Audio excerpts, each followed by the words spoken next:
All right, let's get straight to it. If you're a veteran and you're thinking about what's next, I want you to consider this your new mission briefing. We're going to lay out a complete strategic blueprint for you to take all that amazing military experience and launch a really high-impact career in cloud computing. And look, this isn't just some motivational fluff. The tech industry is actively, and I mean actively, seeking out veterans. So why is that? It's because in a world of really complex projects and constant change, companies desperately need people with the grit, the discipline, and that mission-first mindset that is just baked into you from your military service. You are not starting from scratch here. You're actually starting with a huge advantage. And the field you'd be jumping into? Well, it's absolutely exploding. The cloud sector is projected to see a massive 17% job growth in 2025 alone. Now, we're not talking about a handful of jobs here and there. This is a fundamental shift in the entire industry, and it's creating a huge demand for new talent. And all that demand, it translates directly into a real opportunity for you. We're talking about potential starting salaries of up to $120,000 for entry-level cloud roles.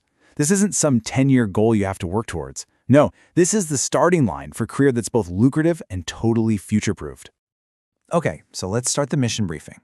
First up, like any good mission, we've got to survey the battle space, right? We need to get a clear picture of the cloud industry landscape, where the jobs are, what these roles actually do, and why right now is the perfect time to make your move. So these are your primary targets. We're looking at roles like cloud engineer, solutions architect, DevOps engineer, and cybersecurity specialist. All of them are in incredibly high demand. And just think about it for a second. Your experience with secure environments, with critical operations, it maps directly onto what these positions require. It's a perfect fit. All right, next section. Let's talk about your arsenal. And I mean the skills you already have. This whole thing isn't about learning everything from zero. It's about recognizing the powerful assets you're already bringing to the table from your time in the service. And I really want you to hear this because it's so important. Your military background is not an obstacle. It's your competitive advantage. Every single challenge you faced, every team you led, every complex problem you had to solve, that experience, that's your secret weapon. The tech world values that way more than you probably realize. Think of this slide right here as your personal Rosetta Stone for talking to recruiters.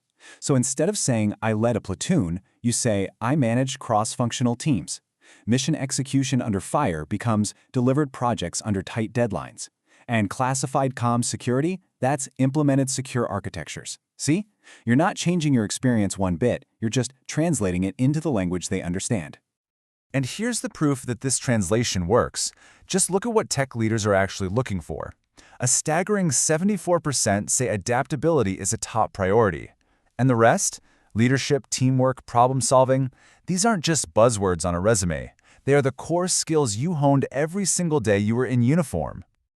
Okay, so we've established your advantage. We know you've got the goods. Now we need a battle plan. This next section is your strategic roadmap, the actual concrete steps you can take to get the right skills and the right certifications to break into this field. We can break this whole learning journey down into a really simple three-phase operation. Phase 1, build a solid foundation. You just learn the basics. Phase 2, get certified. This is how you prove you have those skills. And Phase 3, specialize. This is where you go deep and become a real expert. It makes the whole process feel way more manageable, right? And get this, we're not talking about years and years of going back to school to get your foot in the door. With a focused plan like this, most veterans are ready for their first cloud job in just 4 to 9 months. I mean, that's a life-changing career transition in less than a year. It's totally doable.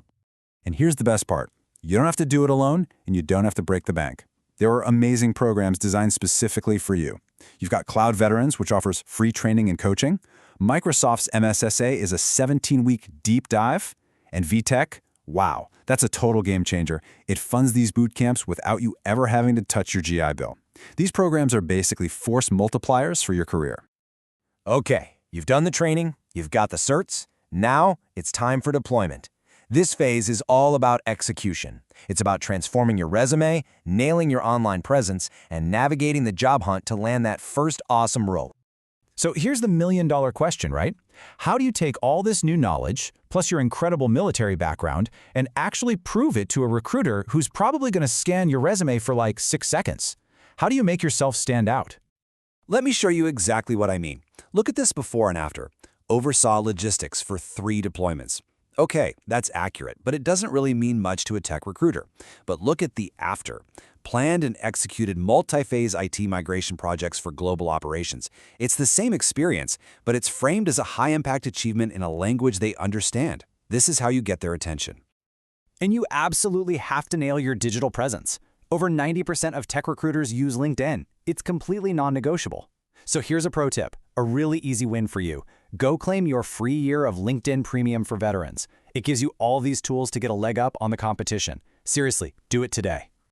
All right, landing that first job isn't the end of the mission. It's just the beginning. Think of your time in the cloud as your next tour of duty, and it's all about continuous growth. So let's talk about building a sustainable, long-term career and how you keep advancing through the ranks. So, what could the next 5 years look like? Let's map it out. In year 1, boom, you land that first role. By year 2, maybe you're specializing in a hot area, like cloud security. Year 3, you earn that first promotion. And by year 5, you could very well be leading your own technical team. And this isn't some pipe dream, by the way. This is a totally realistic path for anyone who stays focused. So how do you keep climbing that ladder? The keyword is specialization. You've got to focus on the areas that are really driving the future. We're talking cloud security, DevOps, AI, multi-cloud architecture. Picking one of these and really mastering it, that's what makes you indispensable. And I can't stress this enough. Your network is everything. It's like they say, a single introduction from someone at a group like Vets in Tech or NPower can open a door in 30 seconds that might take you a year to unlock on your own. These communities are there to support you. Lean on them. Okay, so where do you start? Like right now, today? Let's make it super simple. This week, just do 3 things. Number 1, apply to one of those veteran programs we talked about. Number 2, find a mentor and ask them to look at your resume. And number 3, just block 1 single hour on your calendar for some hands-on training. That's it. That's how you build momentum.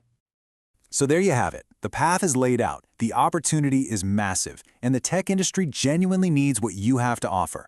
This isn't just about getting another job. This is a new frontier where your tactical thinking, your leadership, your mission-first mindset will literally help define the future of technology. So the only question left is, are you ready to lead?